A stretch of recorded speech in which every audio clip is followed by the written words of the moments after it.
सच्चिदानन्दरूपाय सच्चिदानन्दरूपाय विश्वोत्पत्त्यादिहेतवे विश्वोत्पत्त्यादिहेतवे तापत्रय विनाशाय तापत्रय विनाशाय श्रीकृष्णाय वयं नमः। श्रीकृष्णाय वयं नमः। श्री रूप गोस्वामी श्रीमद् भागवत की महिमा सुनाते हुए एक बड़ा ही सुंदर श्लोक कहते हैं। वे कहते हैं, अहो अहो हे न कलिर्विधूयते सुधा सुधारा मधुरम पदे पदे दिने दिने चंदन चंद्र शीतले यशो यशोदा तनयस्य दीयते। वास्तव में ये संसार किस प्रकार है? जैसे हम सभी सुबह जब गुरु पूजा करते हैं, गुरुवाष्टक का गायन करते हैं, तो उसमें वर्णन आता है संसार दावा नल लीढ़ लोका। तो यह संसार किस प्रकार है? तो कहा यह संसार दावानल के समान है। दावानल का अर्थ क्या है?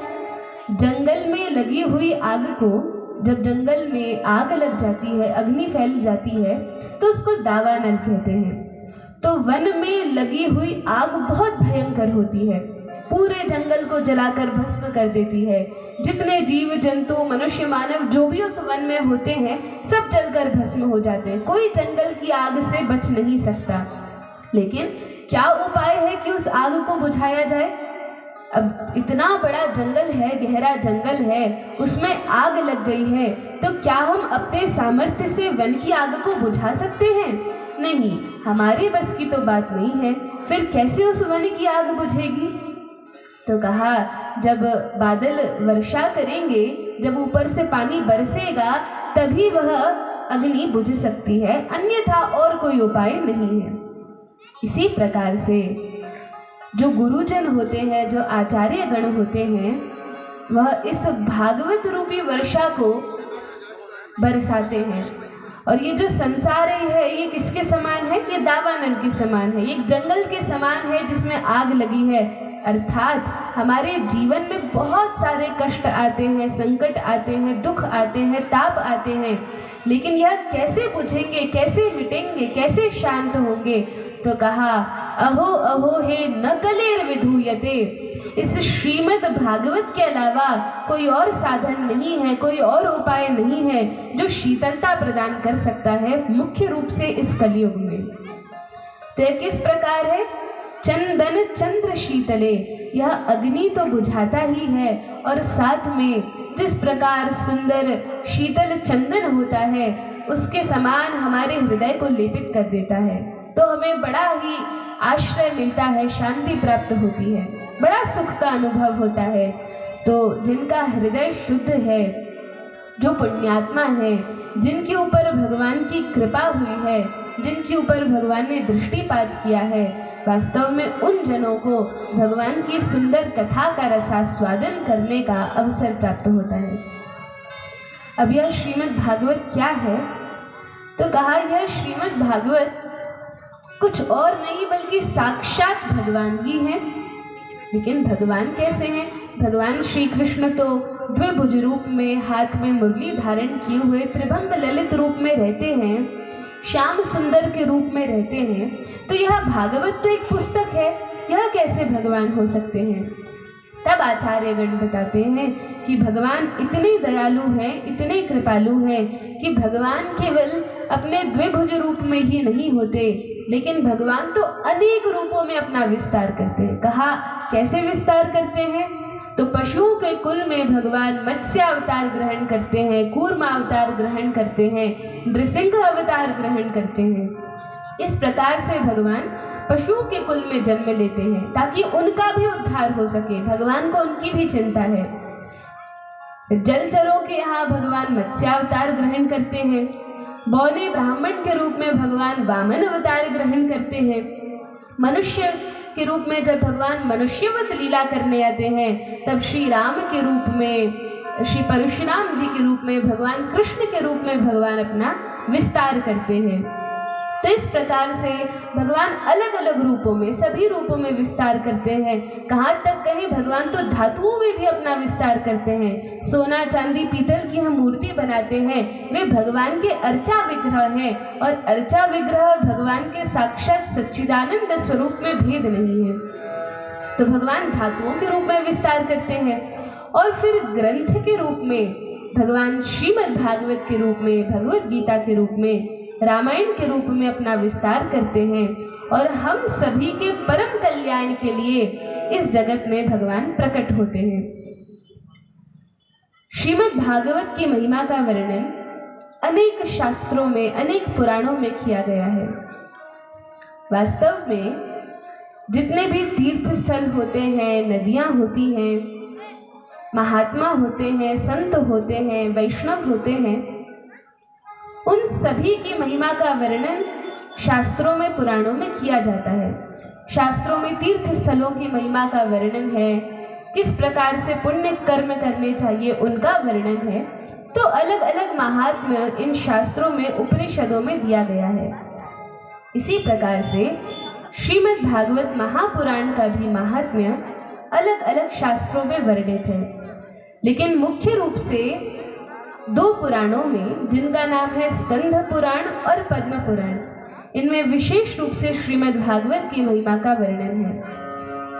4 अध्यायों में स्कंध पुराण में और 6 अध्यायों में पद्म पुराण में भागवत की महिमा का वर्णन व्यासदेव करते हैं। भगवान श्री कृष्ण स्वयं ब्रह्मा जी से कहते हैं कि हे पुत्र, तुम्हें पता है मेरी संतुष्टि का कारण क्या है? मैं कैसे प्रसन्न होता हूँ, मैं कैसे संतुष्ट होता हूँ, कैसे मेरे भक्त मुझे मनाते हैं? ब्रह्मा जी ने कहा, भगवान मुझे नहीं पता, आप बताइए, आप कैसे संतुष्ट होते हैं, कैसे प्रसन्न होते हैं? तब भगवान श्री कृष्ण ने कहा, हे पुत्र, हे ब्रह्मा, हे लोकेश, श्रीमद् भागवतम नाम पुराणम लोक विश्रुतम शृणुयात् श्रद्धया युक्तो मम संतोष कारणम। हे ब्रह्मा जी, यदि कोई मेरी कथा को ध्यान पूर्वक सुनता है, श्रीमद् भागवतम नाम पुराणम लोक विश्रुतम शृणुयात् श्रद्धया युक्तो मम संतोष कारणम, यदि कोई मेरी कथा को ध्यान पूर्वक श्रद्धा के भाव से सुनता है, तो यही मेरी संतुष्टि का, मेरे आनंद का सबसे बड़ा कारण है। तो भगवान तो इसी में संतुष्ट हैं और कुछ नहीं मांगते। भगवान कहते हैं, केवल मेरी कथा को ध्यान पूर्वक श्रद्धा से सुनो और मैं प्रसन्न हो जाऊंगा। तो भगवान की प्रसन्नता के लिए हम इतना तो कर ही सकते हैं।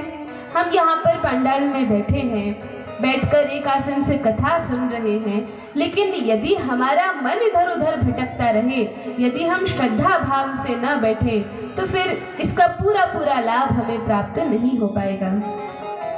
भगवान अपने मुख से भागवत की महिमा का वर्णन करते हुए कहते हैं कि ब्रह्मा जी, आपको पता है, यदि कोई व्यक्ति नित्य श्रीमद् भागवत की कथा सुनता है अथवा अपने घर में यह भागवत का ग्रंथ रखकर नित्य इसका पाठ करता है, तो भगवान कहते हैं, नित्यम भागवतम यस्तु पुराणम पठते नरः प्रत्यक्षरम भवेत् तस्य कपिलादानजम फलम। यदि कोई व्यक्ति इस भागवत पुराण को नित्य पढ़े, तो नित्य एक एक अक्षर पर उसको कपिला गौदान देने का फल प्राप्त होता है। और गौदान की महिमा का तो शास्त्रों में बहुत विस्तार से वर्णन है, बहुत महात्म्य बताया गया है। तो कहा जाता है कि यह जो श्रीमद् भागवत ग्रंथ है, इसे हमें अपने घर पे रखना चाहिए। अच्छा, घर पे रखने से क्या होगा और घर पे रखने के बाद क्या करना चाहिए?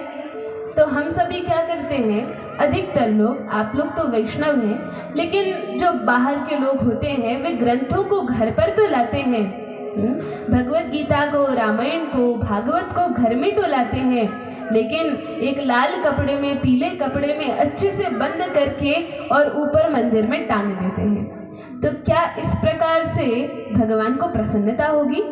ये तो बहुत अच्छी बात है कि हम उनको सम्मान देते हैं, वस्त्र देते हैं, उनकी रोज आरती करते हैं, पूजा करते हैं, यह तो करना ही चाहिए। लेकिन एक बात बताइए, शास्त्रों में वर्णन है कि जो गौ माता है, गौ माता पूजनीय है। पूजनीय है कि नहीं? पूजनीय है। तो गौ माता का हमें पूजन करना चाहिए।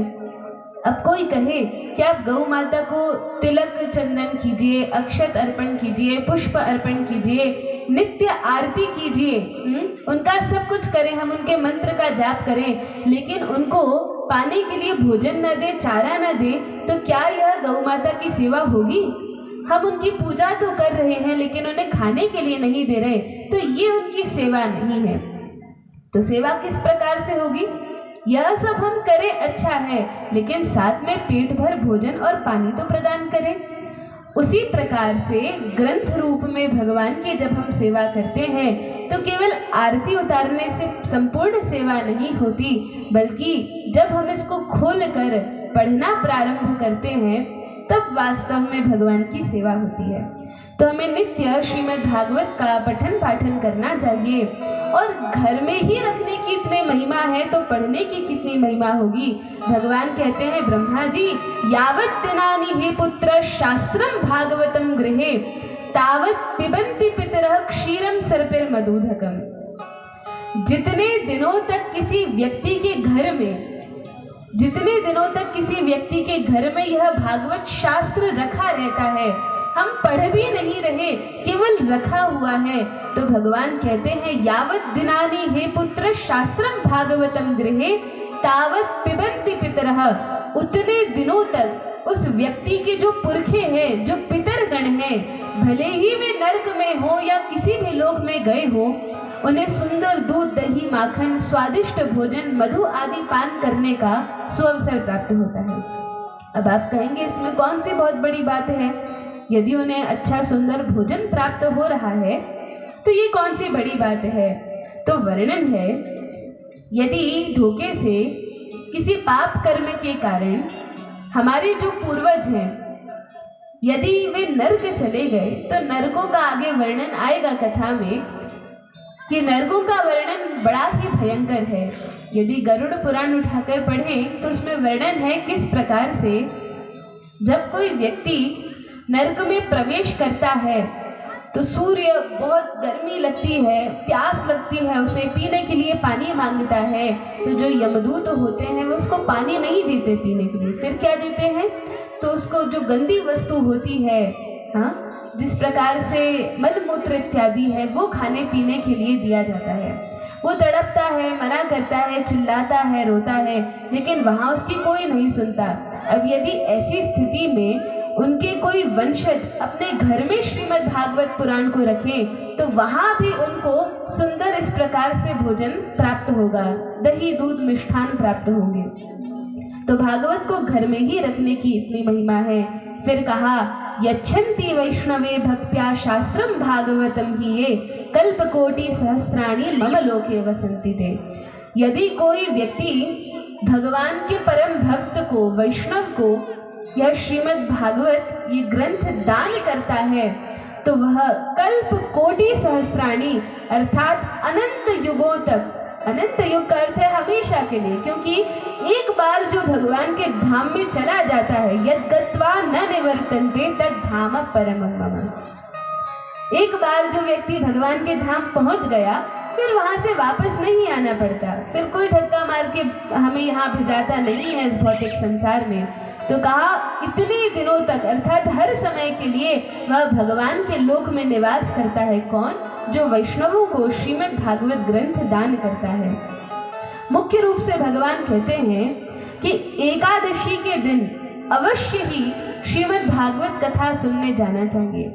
यदि ऐसा सुयोग न हो कि हम कहीं जाकर कथा को सुन सके, तो आजकल तो इतने साधन हैं, घर बैठे भी कथा सुन सकते हैं। सर्वश्रेष्ठ यह है, घर का कोई एक व्यक्ति श्रीमद् भागवत को पढ़े, खोलकर पढ़े, एक एक श्लोक करके अर्थ सहित, और बाकी सारे घर के लोग बैठकर सुने, यह सर्वोत्तम है। तो इस प्रकार से वर्णन है, भगवान स्वयं अपने श्रीमुख से इस भागवत कथा का गान करते हैं।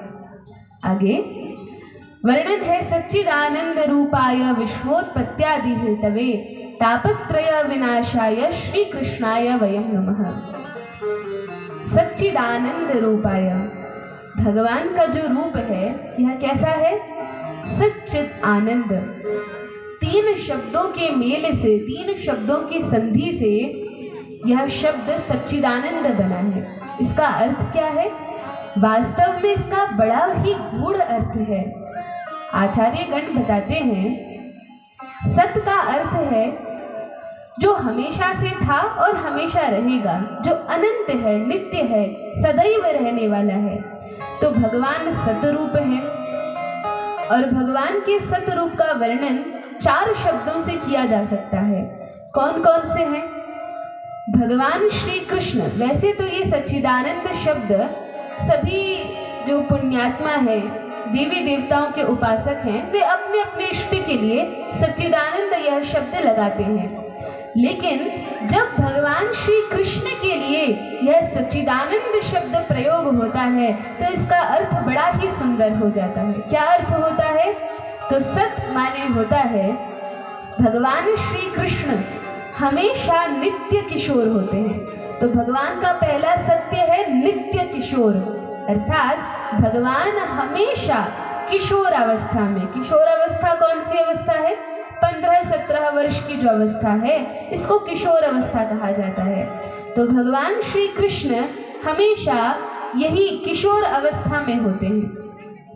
हम कथा में सुनते हैं, महाभारत की कथा में, कि जब महाभारत का युद्ध हो रहा था उस समय भगवान 100 वर्ष से भी अधिक के थे।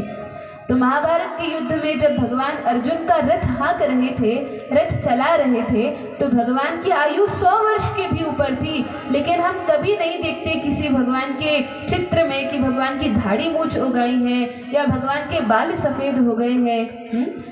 तो इस प्रकार से कभी न वर्णन हुआ है, न कभी कहीं किसी चित्र में हमने देखा है। क्यों? क्योंकि भगवान तो हमेशा किशोर अवस्था में ही होते हैं।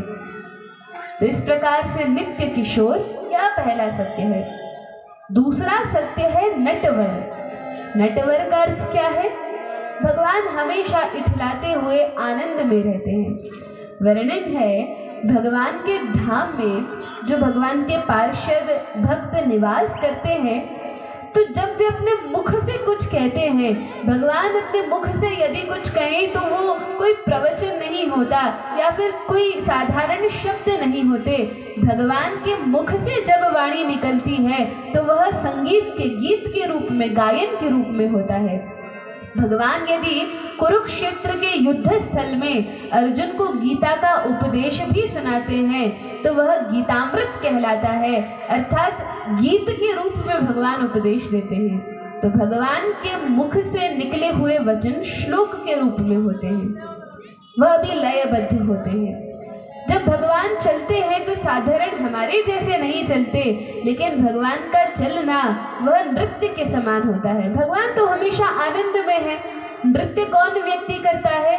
जो आनंद में होता है वही नृत्य करता है। यदि कोई व्यक्ति दुखी है तो क्या वह नाच सकता है? क्या वह नृत्य करता है? नहीं। जो व्यक्ति परम आनंद में है, बहुत प्रसन्न है, वही व्यक्ति नृत्य करता है, गाता है। तो भगवान के धाम में भगवान हमेशा इस प्रकार नृत्य करते हुए, इठलाते हुए मस्ती में रहते हैं। तो पहला सत्य है नित्य किशोर, फिर नटवर, और तीसरा है गोप वेशधर। भगवान श्री कृष्ण वेश की भी बड़ी महिमा है। तो भगवान श्री कृष्ण ऐसा नहीं है कि कभी भगवान ने अलग अलग आधुनिक वस्त्र पहने हो। तो कैसा वेश है भगवान का? भगवान द्वारिका के राजा भी बनते हैं तो भी भगवान गोप वेश में ही होते हैं। तो भगवान का वेश हमेशा गोप वेश होता है। गोप वेशधर, यह तीसरा सत्य है। और चौथा सत्य है वेणुकर। भगवान अपने हाथ में हमेशा मुरली धारण करते हैं, बांसुरी धारण करते हैं। तो इस प्रकार से भगवान के रूप का बड़ा ही सुंदर वर्णन हुआ है, किस प्रकार भगवान का सुंदर रूप है और वे भगवान इस श्रीमद् भागवत के रूप में अवतरित होते हैं। तो कैसे अवतरित हुए? भागवत में वर्णन है जिस समय भगवान द्वापर युग में अपनी लीला को समाप्त करके अपने धाम प्रयाण कर रहे थे, अपने धाम जा रहे थे, विष्णु दूतों के साथ वैकुंठ गमन कर रहे थे, उस समय उद्धव जी वहां खड़े थे और भगवान उद्धव से कहते हैं, देखो उद्धव, मैं अपने धाम तो जा रहा हूँ, लेकिन मेरे साथ जितनी विभूति है, श्री है, ऐश्वर्य है, ये सभी मेरे साथ चला जाएगा। जितना भी आध्यात्मिक ज्ञान है सभी मेरे साथ चला जाएगा। फिर इस पृथ्वी पर जो कलयुग के लोग हैं, कलयुग के जीव हैं, उनका मार्गदर्शन कौन करेगा, उनका कल्याण कैसे होगा। तब भगवान ने कहा, देखो उद्धव, तुम्हारे ही सामने एक रूप से तो मैं अपने धाम प्रयाण कर रहा हूँ, लेकिन वास्तव में यह जो भागवत ग्रंथ है, जो श्रील व्यास देव द्वारा रचित है, इस भागवत में मैं प्रवेश कर रहा हूँ। और वर्णन है उद्धव जी के ही सामने, उनके ही देखते देखते भगवान सशरीर श्रीमद् भागवत में प्रविष्ट हो जाते हैं, श्रीमद् भागवत ग्रंथ में भगवान प्रवेश करते हैं। एक बार वर्णन है, नैमिषारण्य के वन में श्री सूत गोस्वामी शौनक आदि 88,000 ऋषियों को श्रीमद् भागवत की कथा सुना रहे थे। और उस समय जैसे ही सूत गोस्वामी कथा सुनाना प्रारंभ करने वाले होते हैं, शौनक ऋषि कहते हैं, हे गुरुदेव महाराज, वास्तव में हम सभी पतित जीव हैं और आने वाले समय में कलयुग आएगा, लोग और अधिक पतित होते जाएंगे। प्रायेण अल्पायुषः सभ्य कलावस्मिन् युगे जनाः मंदाः सुमंद मतयो मंद भाग्यायुपद्रुताः। शौनक ऋषि कहते हैं, हे सूत गोस्वामी, जब कलयुग आएगा तो कलयुग में प्रायेण अल्पायुषः सभ्य, कलयुग का सबसे बड़ा दोष तो यह है कि इस कलयुग के जीव अल्प आयुषः हैं, कम आयु वाले हैं। कैसे कम आयु वाले हैं? पुराने समय में, द्वापर युग में, सतयुग में, त्रेता युग में लोगों की आयु हजार लाखों वर्ष हुआ करती थी, लेकिन इस कलयुग में 70-80 वर्ष भी कोई जी जाए तो बहुत बड़ी बात है। तो इस कलयुग में लोगों की आयु बहुत ही कम है। मंदाह सुमंद मतयो, आयु तो कम है, इसके ऊपर उनकी मति भी मंद है। यदि आयु कम भी हो लेकिन गुणात्मक रूप से हम अपना जीवन बहुत अच्छे से जिए, पूरे जीवन बचपन से ही, जिस प्रकार प्रहलाद महाराज का जीवन है, कौमार्याचरित प्राज्ञो, यदि बचपन से ही भगवान की भक्ति में लग जाएं और फिर कम आयु भी हो तो कम से कम भक्तिमय जीवन हमने जिया है, भगवान की भक्ति की है, कथा सत्संग का आश्रय लिया है, तो इस प्रकार से यदि जीवन कम भी हो, जीवन की अवधि कम हो, लेकिन गुणात्मक रूप से भगवान के भजन में जीवन बीता हो तो निश्चित भगवत धाम की प्राप्ति होती है। लेकिन कहा मंदाह सुमंद मतयो, इस कलयुग में लोगों की आयु तो न्यून है, साथ में बुद्धि भी मंद है, दिमाग भी कमजोर है, भगवान की कथा सुनते हैं लेकिन हृदय में ठीक रूप से विराजमान नहीं हो पाती। तो इसलिए आप कोई ऐसा उपाय कीजिए, हे सूत गोस्वामी, ऐसी कथा सुनाइए जो सभी शास्त्रों का, सभी उपनिषदों का, सभी वैदिक साहित्य का सार हो। ऐसी कथा का आप वर्णन कीजिए। और फिर कहा, चिंतामणिर्लोक सुखम सुरद्रो स्वर्ग संपदम प्रयच्छति गुरु प्रीतो वैकुंठम योगी दुर्लभम। हे गुरुदेव महाराज, जो चिंतामणि होती है वह किसके समान होती है, क्या करती है? तो कहा, चिंतामणि इस लोक में जितना ऐश्वर्य है, इस संसार में, इस भौतिक ब्रह्मांड में जो भी हमें प्राप्त हो सकता है, जो भी वस्तु ऐश्वर्य की है, यदि चिंतामणि को हाथ में रख के प्रार्थना की जाए तो वह चिंतामणि इस लोक के, पृथ्वी के सारे सुख प्रदान कर सकती है। फिर कहा, सुरद्रु स्वर्ग संपदम, यदि कल्प वृक्ष प्राप्त हो जाए तो कल्प वृक्ष इस जगत के तो सारे सुख दे ही सकता है, साथ में स्वर्ग आदि लोकों के जो पारलौकिक सुख है वह भी प्रदान कर सकता है। लेकिन यह चिंतामणि, यह स्वर्ग का कल्पद्रुम, ये स्वर्ग का कल्प वृक्ष, ये हमें भगवान का वैकुंठ लोक प्रदान नहीं कर सकता। यदि इनसे हम प्रार्थना करें कि भगवान के चरणों का आश्रय प्रदान करें, भगवान की सन्निधि प्रदान करें, वैष्णव जनों का आश्रय प्रदान करें अथवा भगवान की कथा प्रदान करें, तो चिंतामणि में और कल्प वृक्ष में यह क्षमता नहीं है। वे भौतिक सुख और ऐश्वर्य दे सकते हैं, लेकिन भगवान के धाम की प्राप्ति नहीं करा सकते।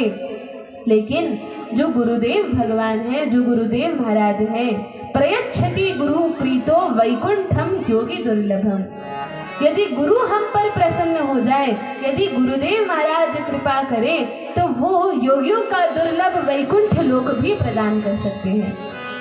तो गुरुदेव महाराज की, संत जनों की, वैष्णवों की बड़ी महिमा है। लेकिन कहा इस कथा को कैसे श्रवण करना है, कैसे सुनना है इस कथा को। तब कहा सावधान तया शृणु, सावधान होकर इस कथा को सुनना है। असावधान होकर सुनेंगे तो क्या होगा? तो कहा प्रमादेन हतः श्रुतम। यदि प्रमाद पूर्वक भगवान की कथा को सुनेंगे तो जितना भी कुछ सुना है, सुना हुआ विषय नष्ट हो जाता है, समय पर कभी काम नहीं आता। जब हम स्मरण करना चाहेंगे, यदि हमने प्रमाद में, आलस्य में किसी विषय को सुना है तो वह स्मरण नहीं होगा, वो हम भूल जाएंगे। इसलिए बड़े ही ध्यान पूर्वक भगवान की कथा का श्रवण करना चाहिए। वर्णन है कि इस कथा की तुलना अमृत से की गई है। जैसे ही सूत गोस्वामी नैमिषारण्य के ऋषियों को, शौनक आदि 88,000 ऋषियों को कथा सुनाना प्रारंभ करते हैं, पहले तो शौनक आदि ऋषि स्तुति करते हैं, प्रार्थना करते हैं, प्रशंसा करते हैं अपने गुरुदेव की, और फिर जैसे ही कथा सुनाते हैं तो सूत गोस्वामी कहते हैं कि देखिए ऋषिगण, आपने बहुत सुंदर ढंग से हमारा स्वागत किया, आसन प्रदान किया, और आप में बहुत ही रुचि है कथा सुनने की, इसलिए हम भागवत कथा आपको श्रवण पान करा रहे हैं। और वे बोलना प्रारंभ करते हैं कि यह कथा अभी दूसरी बार हो रही है। सर्वप्रथम यह कथा कब हुई थी? तो कहा जब परीक्षित महाराज को श्राप मिला कि 7 दिनों बाद उनकी मृत्यु होने वाली है, और वे शुकदेव गोस्वामी के शरण में जाते हैं, तो शुकदेव गोस्वामी गंगा जी के तट पर बैठकर जब कथा सुनाते हैं, तो वह प्रथम बार था जब इस पृथ्वी पर श्रीमद् भागवत की कथा हुई। तो श्री शुकदेव गोस्वामी कथा सुनाने लगे। अब जो सूत गोस्वामी हैं, ये वास्तव में जिस समय शुकदेव गोस्वामी परीक्षित महाराज को कथा सुना रहे थे, वहीं पर पीछे सूत गोस्वामी बैठकर कथा श्रवण कर रहे थे। और फिर श्री शुकदेव गोस्वामी के आदेश से ये सूत गोस्वामी आगे चलकर नैमिषारण्य के वन में 88,000 ऋषियों को कथा सुनाते हैं। तो जैसा उन्होंने अपने गुरुदेव से, शुकदेव गोस्वामी से सुना है, वे वैसा ही 88,000 ऋषियों को श्रवण कराते हैं। तो सूत गोस्वामी कहते हैं, शुकदेव गोस्वामी कथा सुनाना प्रारंभ करते ही हैं, परीक्षित महाराज विराजमान है, मंगलाचरण हुआ है, कीर्तन हुआ है।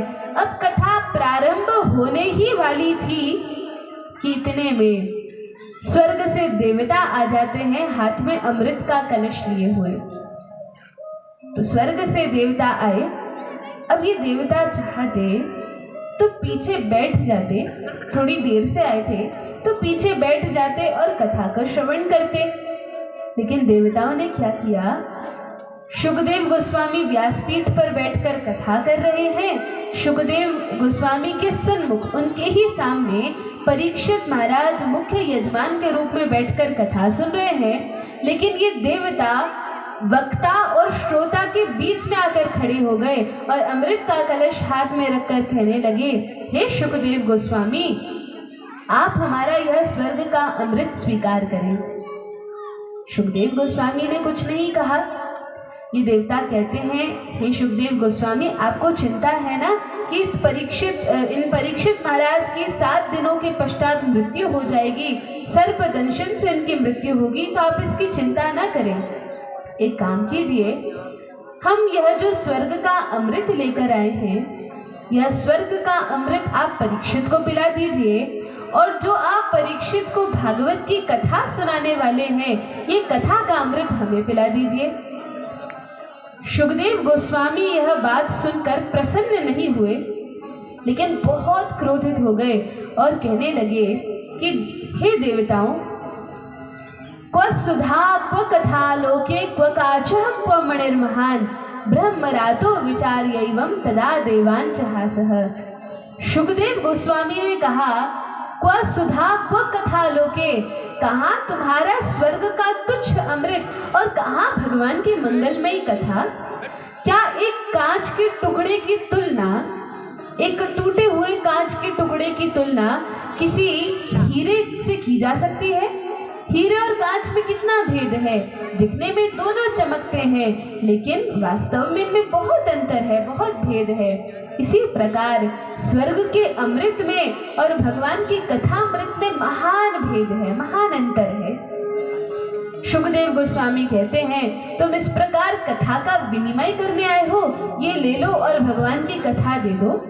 नहीं, भगवान की कथा का कभी विनिमय नहीं किया जा सकता, अदला बदली नहीं की जा सकती। अभक्तांश विज्ञाय न ददौ स कथामृतम श्रीमद् भागवती का वार्ता सुराणाम अपि दुर्लभा। तो वर्णन है, यह जो श्रीमद् भागवत की कथा है, यह कथा सुखदेव गोस्वामी उन देवताओं को नहीं सुनाते, देव दुर्लभ यह कथा है। सुखदेव गोस्वामी तो कह देते हैं कि कहाँ भगवान की कथा और कहाँ स्वर्ग का तुच्छ अमृत, लेकिन वास्तव में जिस अमृत को ये देवी देवता लेकर आए थे, यह अमृत भी तुच्छ नहीं है। क्यों तुच्छ नहीं है? क्योंकि स्वर्ग में जो अमृत का कलश है, उस कलश की रक्षा के लिए, वह अमृत देवताओं को प्रदान करने के लिए भगवान 4 अवतार ग्रहण करते हैं। कैसे अवतार ग्रहण करते हैं? तब कहा, जब समुद्र मंथन किया गया, तब देवताओं ने कहा, हे भगवान विष्णु, हे परमेश्वर, हे जगन्नाथ, हे जगदीश्वर, हमने ठान तो लिया है कि हम समुद्र मंथन करेंगे, लेकिन समुद्र मंथन कैसे किया जाए? कोई मथनी तो होनी चाहिए मथने के लिए। तो भगवान ने कहा, वो मंदराचल पर्वत है, उसको मथनी के रूप में प्रयोग करो। कहा, मंदराचल पर्वत उठाएगा कौन? इतना भारी पर्वत है। भगवान ने कहा, कोई बात नहीं। भगवान हरि अवतार ग्रहण करते हैं, मंदराचल को उठाकर समुद्र के बीचों बीच रख देते हैं। कहा, ठीक है, अब तुम लोग जाकर समुद्र मंथन करो। देवता जाते हैं, लेकिन देखा मंदराचल पर्वत तो आ गया है, मंथन कैसे किया जाए? रस्सी चाहिए मंथन करने के लिए। फिर भगवान के पास गए, हे जगन्नाथ, कृपा करें, आपने मंदराचल पर्वत तो रखा है, लेकिन रस्सी कहाँ से लाएं? तब भगवान ने वासुकी नाग की रस्सी बना कर दी। अब मंदराचल पर्वत को जब घुमाने लगे रस्सी से, तो पर्वत तो डूबने लगा समुद्र के भीतर। कहा, अब क्या किया जाए भगवान? भगवान ने कहा, कोई बात नहीं, मैं कच्छप अवतार ग्रहण करता हूँ। भगवान कछुए के रूप में अवतार ग्रहण करते हैं, अपनी पीठ पर मंदराचल को धारण करते हैं, तब देवता समुद्र मंथन करते हैं। लेकिन धन्वंतरी के रूप में भगवान प्रकट तो हुए अमृत का कलश लेकर, लेकिन हुआ क्या? जितने भी असुर थे, उन्होंने भगवान से उस अमृत के कलश को छीन लिया और छीनकर स्वयं पान करने वाले थे। फिर देवता जाते, हे भगवान रक्षा कीजिए, हमने इतनी मेहनत की, इतना परिश्रम किया, समुद्र मंथन किया, इतनी योजना बनाई, अब जब अमृत निकला है तो ये देवता लेकर भाग गए हैं। भगवान ने कहा, कोई बात नहीं, मैं एक और अवतार लूंगा। और भगवान मोहिनी अवतार लेते हैं। असुरों को आकृष्ट करके भगवान अमृत देवताओं को पिला देते हैं, और इस प्रकार से भगवान कभी कभी अपने भक्तों का पक्षपात करते हैं। तो देवताओं को वह अमृत देने के लिए भगवान ने 4 अवतार लिए। पहले हरि अवतार लिया, मंदराचल पर्वत को उठाया, फिर कच्छप अवतार लिया, अपनी पीठ पर मंदराचल को धारण किया, फिर धन्वंतरी अवतार लेकर भगवान प्रकट होते हैं, और फिर मोहिनी अवतार लेते हैं ताकि देवताओं को अमृत मिल जाए। और महाभारत में तो वर्णन है, यह जो अमृत का कलश है, ऐसा नहीं कि देवताओं को पेट भर के पीने को मिलता हो, जिसको जितना पीना हो आराम से पीजिए, नहीं। उस अमृत की एक एक बूंद देवताओं को चखने मात्र के लिए मिलती है। और यह कलश बड़ी ही सुरक्षा में, इस कलश के चारों ओर अनेक चक्र हर समय घूमते रहते हैं। फिर अग्नि है, उसके बाद नाग हैं जो इस कलश की रक्षा कर रहे हैं। तो इस कलश, इस अमृत को प्राप्त करना देवताओं के लिए भी बड़ा कठिन है, लेकिन फिर भी देवता इस अमृत के कलश को लेकर जब आते हैं कि आप परीक्षित को ये पूरा पिला दीजिए, पूरा अमृत इस परीक्षित को पिला दीजिए, लेकिन भगवान की कथा हमें सुना दीजिए। अब देखिए, देवताओं का भाव तो अच्छा था, भगवान की कथा सुनना चाहते थे, लेकिन जिस ढंग से, जिस प्रकार से वे शुकदेव गोस्वामी के पास जाते हैं और उन्हें थोड़ा अभिमान था कि हमारे पास ये अमृत है, तो वे विनिमय करने का कह रहे थे कि इसके बदले में आप कथा सुना दीजिए। लेकिन इस संसार में, क्या इस ब्रह्मांड में कोई वस्तु नहीं है जो भगवान की कथा का विनिमय कर सके, जो भगवान की कथा से अदला बदली कर सके। लोग कहते हैं कि जब हम भागवत कथा करवाते हैं तो कितना धन चाहिए होता है, किस प्रकार से भागवत की कथा होती है। तो वर्णन है, कहीं पर भी पद्म पुराण में या स्कंद पुराण में ये नहीं लिखा कि भागवत कथा की इतनी कीमत है, कहीं पर कीमत नहीं लिखी। तो फिर कैसे कह दिया जाए कि इस कथा की क्या कीमत है? वास्तव में क्या कोई व्यक्ति है जो भगवान की कथा का मूल्य चुका सके? ऐसे किसी व्यक्ति ने आज तक जन्म नहीं लिया जो भगवान की कथा का मूल्य चुका सके, क्योंकि यह तो साक्षात भगवान है और भगवान को कोई खरीद नहीं सकता। यह तो जब भगवान परम कृपा करते हैं, करुणा करते हैं, तब भागवत के रूप में भगवान अवतार लेते हैं और हम सभी के बीच में प्रकट होते हैं। तो देवताओं को भी यह कथा सुनने को नहीं मिली, उन्हें भी भगा दिया गया। इससे ये सिद्ध होता है कि अमृत से भी मूल्यवान कथा होती है। ये देवताओं के भाग्य में भी कहाँ होती है? कथा तो वहाँ होती है जहाँ भक्ति और श्रद्धा होती है, और जब श्रीमद् भागवत कथा होती है तो समाप्त जीवन की व्यथा होती है।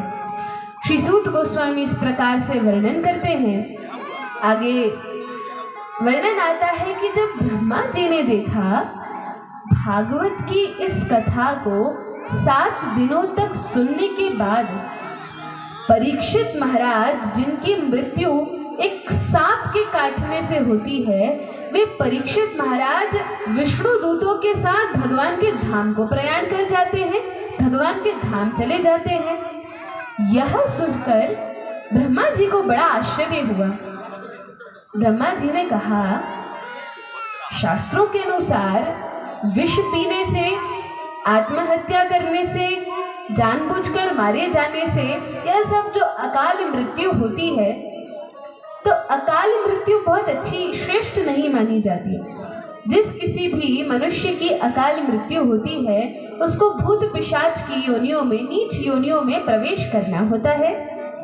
तो परीक्षित की मृत्यु एक नाग के, सर्प के, तक्षक नाग के काटने से हुई, फिर वह भगवान के धाम कैसे चले गए? तब उन्होंने देखा, जब भागवत की महिमा को सुना, अपनी बुद्धि रूपी तराजू पर ब्रह्मा जी भागवत की महिमा को नापना चाहते हैं।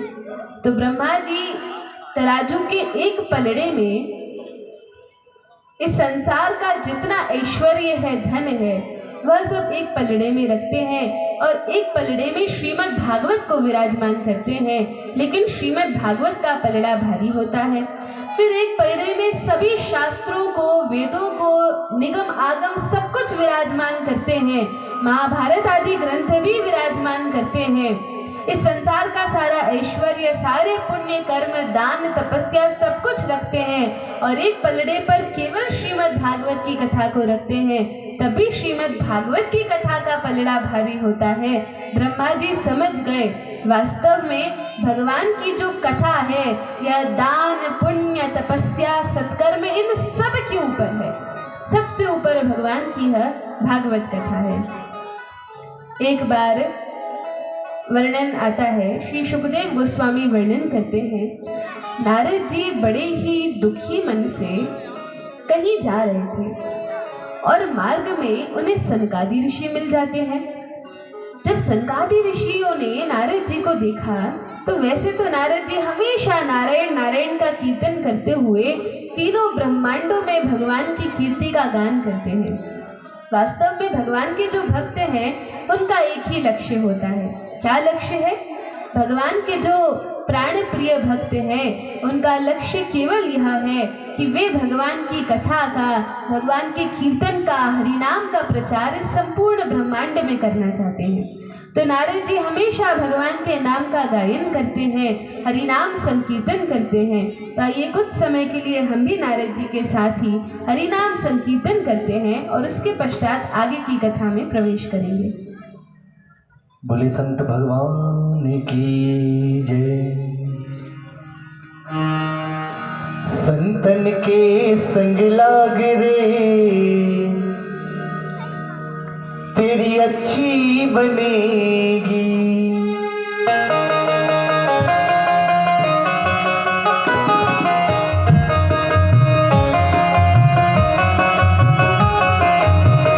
संतन के संग लाग रे तेरी अच्छी बनेगी।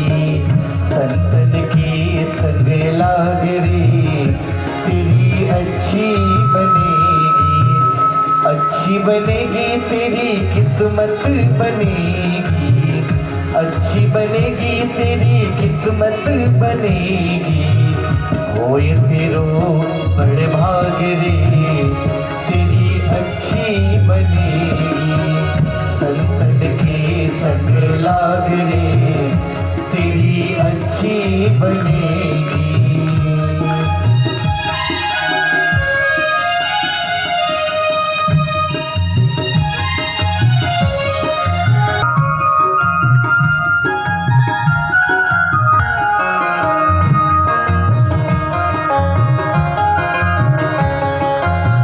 बन गई प्रहलाद जू की बन गई। ध्रुव जी की बन गई प्रहलाद जू की बन गई। ध्रुव जी की बन गई प्रहलाद जू की बन गई। होए तेरो बड़े भाग रे तेरी अच्छी बनेगी। संतन के संग लाग रे तेरी अच्छी बनेगी। संतन के संग लाग रे तेरी अच्छी बनेगी। संतन के संग लाग रे तेरी अच्छी बनेगी।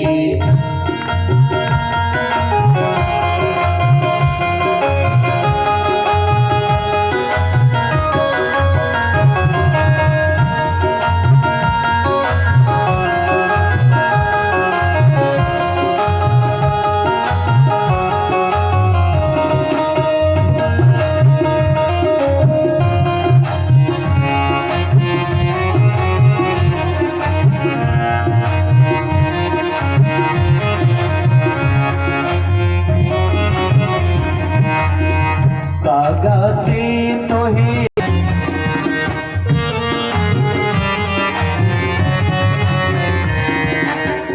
कागा से तो है हंस बनावे। कागा से तो है हंस बनावे।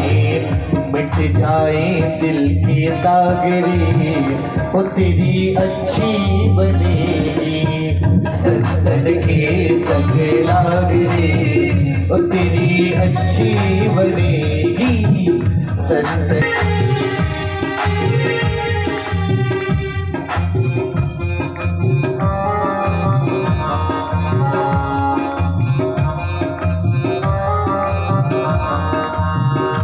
संग भक्ति बढ़ेगी। संतन के संग भक्ति बढ़ेगी। भक्ति बढ़ेगी, भक्ति बढ़ेगी। संतन के संग भक्ति बढ़ेगी। राम चरण अनुराग रे तेरी अच्छी बनेगी। राम चरण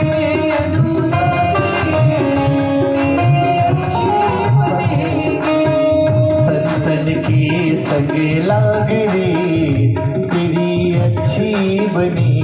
तेरी किस्मत। हरे राम राम राम हरे हरे। बोली श्री वृंदावन बिहारी लाल की जय। नारद जी की भेंट सनकादि ऋषियों से होती है और सनकादि ऋषियों ने नारद जी को कभी भी अप्रसन्न मुख से नहीं देखा। कभी नहीं देखा कि नारद जी का मुंह लटका हुआ है या वे उदास हैं या वे चिंतित हैं, क्योंकि नारद जी तो भगवान का भजन करते हैं और जो भक्त नित्य भगवान का भजन करते हैं, भगवान के नाम का प्रचार करते हैं, वे कभी दुखी नहीं रहते, वे कभी चिंता में नहीं रहते, उन्हें कोई कष्ट कोई ताप नहीं होता। लेकिन जब देखा कि नारद जी का मुंह लटका हुआ है, नारद जी बड़े उदास हैं, तो यह देखकर सनकादि ऋषि बड़े आश्चर्य के साथ नारद जी से पूछते हैं कि हे नारद जी, हमने हमेशा देखा है कि आप मुस्कुराते हुए नारायण नारायण करते हुए तीनों ब्रह्मांडों में विचरण करते हैं, लेकिन आज क्या हुआ है कि आप इस प्रकार से उदास हैं?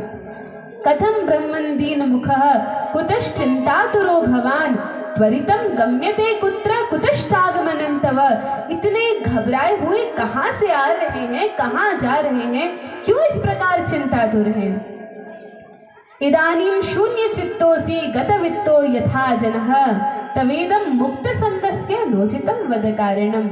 नारद जी, आप तो इस प्रकार मुंह लटकाए घूम रहे हैं जैसे किसी लोभी गृहस्थ व्यक्ति का बहुत सारा धन चोरी हो गया हो और वो जिस प्रकार से घबराता हुआ इधर उधर दौड़ता है, लोगों से पूछताछ करता है, इस प्रकार से आप दुखी लग रहे हैं। लेकिन आप तो ब्रह्मचारी हैं, आप तो वैष्णव हैं, भगवान के भक्त हैं, आप पर ये शोभा नहीं देता। नारद जी, क्या कारण है कि आप इतने दुखी हैं? नारद जी कहना प्रारंभ करते हैं, हे सनकादि ऋषियों, हे भ्राताओं, मैं यह विचार कर कि बहुत दिन हो गए भगवान की जो लीला स्थली है, यह जो पृथ्वी है, इस पृथ्वी लोक में मैं तीर्थ स्थलों का दर्शन करने के लिए आया था, लेकिन जिस समय मैं इस पृथ्वी पर आया उस समय कलयुग प्रारंभ हो चुका था और इस कलयुग में मैंने देखा कि जब मैं तीर्थ स्थलों में दर्शन करने गया तो सत्यम नास्ति तपः शौचम दया दानम न विद्यते उदरम भरिणो जीवा वराकाः कूट भाषिणः। हे सनकादि ऋषियों, मैंने देखा कि इस कलयुग में न तो सत्य है, न तपस्या है, न दान धर्म है, किसी भी प्रकार का पुण्य अब बचा नहीं है। सब लोग, सभी जीव इस कलयुग में केवल अपना पेट भरने में लगे हैं, चाहे वो किसी पर अत्याचार करके हो, चाहे भ्रष्टाचार करके हो, लोगों को अपना उदर भरना है। उदरम भरिणो जीवा वरागा कूट भाषिणः। नारद जी कहते हैं, सनकादि ऋषियों, आपको पता है इस कलयुग में ऐसा कराल कलयुग है, अपना पेट भरने के लिए, भूख शांत करने के लिए लोग झूठ तक बोलने लगे हैं। हमारे लिए ये कोई बहुत बड़ी बात नहीं है कि लोग झूठ बोलने लगे हैं, हम तो दिन रात मुँह से दो चार बातें तो झूठ निकल ही जाता है, लेकिन ये वार्ता हो रही है सनकादि ऋषि और नारद जी के बीच में, तो वे बड़े आश्चर्य के साथ कहते हैं कि लोग अपना पेट भरने के लिए झूठ बोलने लगे हैं। तब कहा, मंदाह सुमंद मतयो मंद भाग्याह्युपद्रुताः पाखंड निरताः संतो विरक्ताः सब परिग्रहाः। इस कलयुग में पाखंड निरताः संतो, जो संत कहलाते हैं, जो अपने आप को संत कहते हैं, वे वास्तव में पाखंड में लगे हुए हैं। और विरक्ताः सब परिग्रहाः, जो विरक्त कहलाए जाते हैं, जिनके नाम के आगे विरक्त लगा है, वैरागी लगा है, त्यागी लगा है, ऐसे लोग गृहस्थ आश्रम में बड़ा मकान, बड़ी गाड़ी लेकर बैठे हैं। तो ऐसी कलयुग की स्थिति है, विरक्त कहलाने वालों के पास बहुत बहुत सारा धन है, बड़े बड़े मकान और गाड़ी है, लेकिन वे विरक्त कहलाते हैं। फिर कहा तरुणी प्रभुता गेहे शालको बुद्धिदायकः कन्या विक्रयणो लोभात् दंपति नाम च कल्कनम। इस कलयुग में जो घर की माताएं हैं, घर की स्त्रियां हैं, वे वास्तव में प्रभुता उनके हाथ में होती है। वो जैसा कहेंगी वैसा करना पड़ेगा। वो यदि कहें कि दिन को रात कहो तो दिन को रात कहना पड़ेगा, और यदि कहें कि रात को दिन कहो तो रात को दिन कहना पड़ेगा। तो ऐसी कलयुग की दशा है जहाँ तरुणी प्रभुता आगे है, शालको बुद्धिदायकः। और जो साले हैं, ये बात हो सकता है माताओं को थोड़ी अच्छी न लगे, लेकिन मैं अपने मन से तो कुछ कह नहीं रही हूँ। जो लिखा है वही पढ़ पढ़ के सुना रही हूँ। तो क्या लिखा है? तरुणी प्रभुतागे है शालको बुद्धिदायकः। जो साले हैं इस कलयुग में साले सलाहकार बने हुए हैं। अब कहा यदि साले सलाह दे भी रहे हैं तो इसमें कौन सी गलत बात है? तब वर्णन आता है कि हमारे इतिहास में जितने भी साले हुए हैं, और यदि भाई अपनी बहन के घर पे रहता है, विवाह के पश्चात बहन के घर पे रहता है, तो क्या होता है? कौन सा साला था जिसने अपनी बहन के पूरे कुल का विनाश कर दिया? महाभारत की कथा में हम सुनते हैं शकुनी मामा, वे साले थे और वे सलाह दिया करते थे किसको? धृतराष्ट्र को। तो साले की सलाह सुनकर घर नष्ट होता है, ऐसा पद्म पुराण में वर्णन है, भागवत महात्म्य में। तो शास्त्रों में इस प्रकार वर्णन है। संत जन आचार्य गण कहते हैं कि जब साले घर पर आए, कोई परहेज तो है नहीं कि घर नहीं बुला सकते या बात नहीं कर सकते, ऐसा भागवत में नहीं है। लेकिन भागवत में वर्णन है कि जब साले आते हैं तो कुछ समय के लिए उन्हें घर पर रखा जाए, रह सकते हैं, मेहमानी करें, लेकिन ऐसा नहीं कि वहीं बस जाएं। नहीं तो जिस प्रकार शकुनी ने सारे कुरुकुल का विनाश कर दिया, उसी प्रकार से घर नष्ट हो जाता है। तो कहते हैं सालों से सालों तक सावधान रहना चाहिए। क्या कहा? सालों से सालों तक सावधान रहना चाहिए। और लोग सालों की तो बात मानते हैं लेकिन माता पिता की नहीं मानते, बल्कि नियम क्या है? वरिष्ठ जनों की बात मानी जाए। तो सालों से सालों तक सावधान रहना चाहिए। माता पिता की बात बिना विचारे मान लेना चाहिए, क्योंकि सच तो यह है कि इतिहास में सालों के बड़े बड़े इतिहास हैं और तय उनका बंटा ढार है जिनके साले उनके पास हैं। इसलिए जब साले आए तो कढ़ी पकौड़ी बेसन की और रास्ता पकड़ो स्टेशन की, उन्हें उनका सम्मान करके फिर थोड़े दिनों बाद भेजा देना चाहिए। तरुणी प्रभुदागे है शालको बुद्धिदायकः कन्या विक्रयणो लोभात् दंपति नाम च कल्कनम। कलयुग की स्थिति यह है कि लोग कन्या का विक्रय करते हैं धन के लिए, और दंपति नाम च कल्कनम, दंपतियों के बीच में हमेशा कलह बनी रहती है। यह कलयुग का धर्म है। आगे कहा, इस प्रकार से जब नारद जी यह दशा देखते हैं कलयुग की, यहाँ तक कि पुण्य भूमियों में भी, तीर्थ स्थलों में भी इस प्रकार से जो ब्राह्मण हैं वे धन के लिए, व्यवसाय के लिए वहाँ पर अपनी जीविका चलाने के लिए रहते हैं। यह सब देखकर नारद जी को बड़ा कष्ट हुआ। नारद जी बहुत दुखी हो गए। तब उन्होंने सोचा कि ऐसे कौन से स्थान पर जाऊं जहां जाकर मेरे हृदय को आनंद प्राप्त हो सके। तब वर्णन है, नारद जी ने सोचा कि कुछ भी हो, कहीं पर भी किसी भी तीर्थ स्थल में जाएं, हो सकता है आनंद का अनुभव न हो, लेकिन तीर्थों में आनंद हो सकता है न भी मिले, वहां पे कलयुग का प्रचार प्रसार हो गया हो, ये संभव है। लेकिन भगवान का जो नित्य धाम है, जो श्री वृंदावन धाम है, यह तो भगवान से अभिन्न है, यह तो गोलोक वृंदावन धाम से अभिन्न है। भू वृंदावन और वैकुंठ वृंदावन में भेद नहीं है, दोनों ही दिव्य हैं। हमारी आंखों से देखने में हम देखते हैं यहाँ भी बिल्डिंग है, यहाँ भी लोगों के घर बने हैं, यहाँ भी नाले हैं, सब कुछ है, तो हम अपनी भौतिक दृष्टि से देखते हैं तो पहचान नहीं पाते। लेकिन यह ब्रज भूमि तो भगवान की नित्य लीला स्थली है। वृंदावनम परित्यज्य पदमेकम न गच्छति।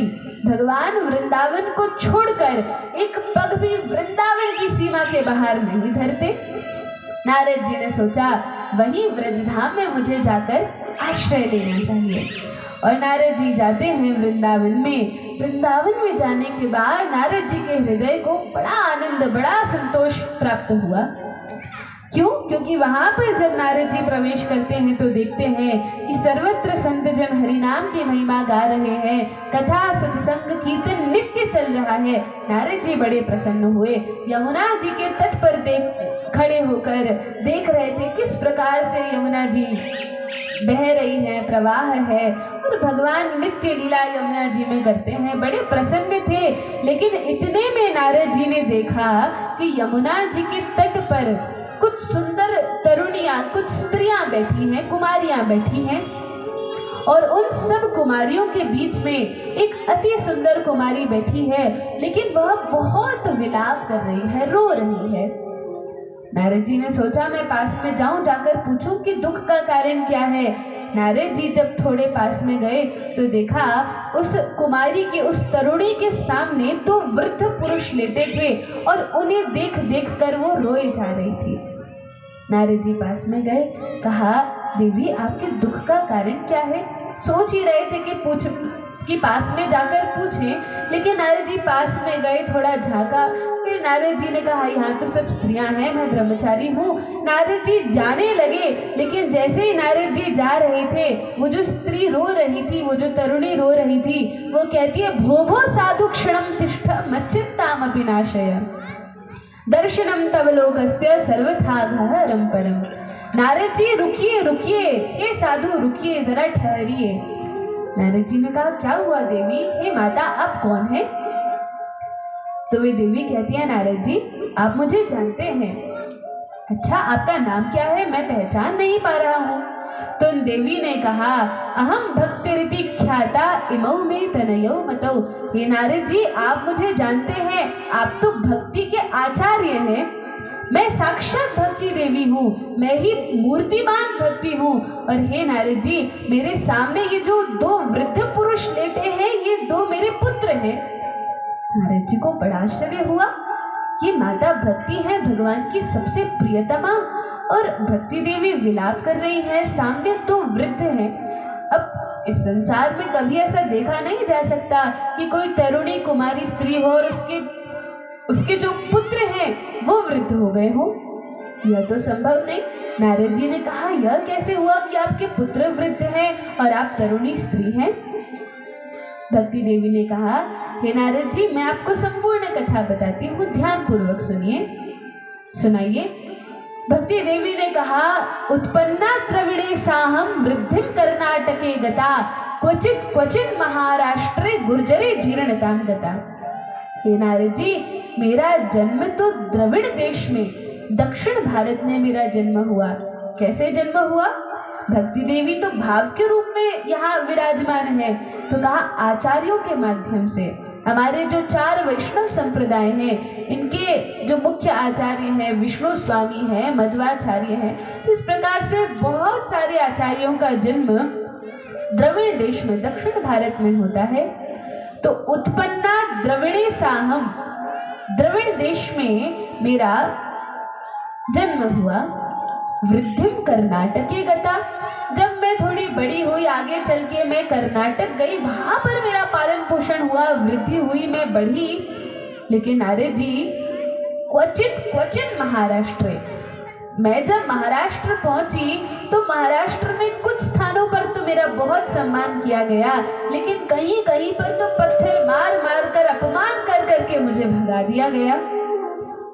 तो यह सब संतो आचार्यों के माध्यम से है, आचार्यों के, वैष्णवों के माध्यम से द्रविड़ देश में भक्ति देवी उत्पन्न होती है, अर्थात द्रविड़ देश में खूब भक्ति का प्रचार प्रसार होता है।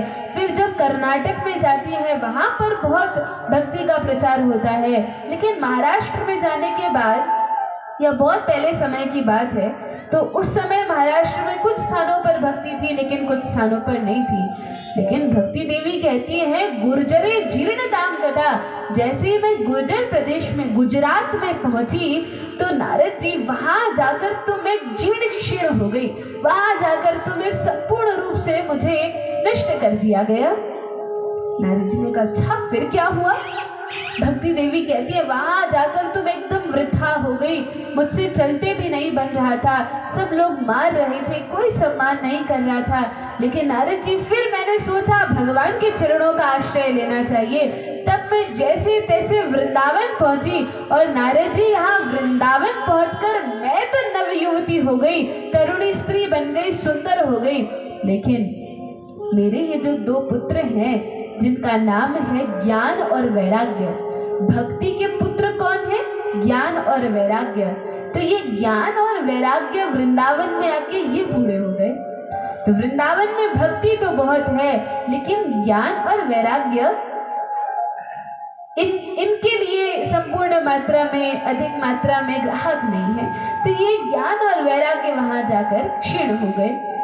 लेकिन भक्ति देवी ने कहा कि हे नारद जी, यदि किसी माता के सामने उनके पुत्रों की ये अवस्था होगी तो वो सुखी तो नहीं रह पाएगी। तो नारद जी मैं बहुत दुखी हूँ, आप कोई उपाय कीजिए। मुझे निश्चित रूप से पता है आप भगवान के भक्त हैं, कोई ना कोई उपाय तो करेंगे मेरे इन पुत्रों को ठीक करने का। अभी देखिए इनकी अवस्था क्या है, एक तो ये बूढ़े हो गए हैं, वृद्ध हो गए हैं, ऊपर से यहाँ लेट कर लंबी लंबी सांसें भर रहे हैं, मानो किसी भी क्षण मृत्यु होने वाली हो। नारद जी की दशा बहुत गंभीर है, आप शीघ्र ही कोई उपाय कीजिए। आंखें ही नहीं खोल रहे हैं, बात नहीं कर रहे हैं। नारद जी ने कहा कोई बात नहीं, यदि मैं हरिदास हूँ, यदि मैं भगवान का सच्चा सेवक हूँ तो मैं प्रण लेता हूँ आपके इन पुत्रों को मैं ठीक कर दूंगा। नारद जी को संतोष प्राप्त हुआ, भक्ति देवी को संतोष प्राप्त हुआ। तब नारद जी ने सोचा अब किया क्या जाए, संकल्प तो ले लिया भक्ति देवी का मन रखने के लिए, लेकिन अब किया क्या जाए। तब नारद जी ने ज्ञान और वैराग्य के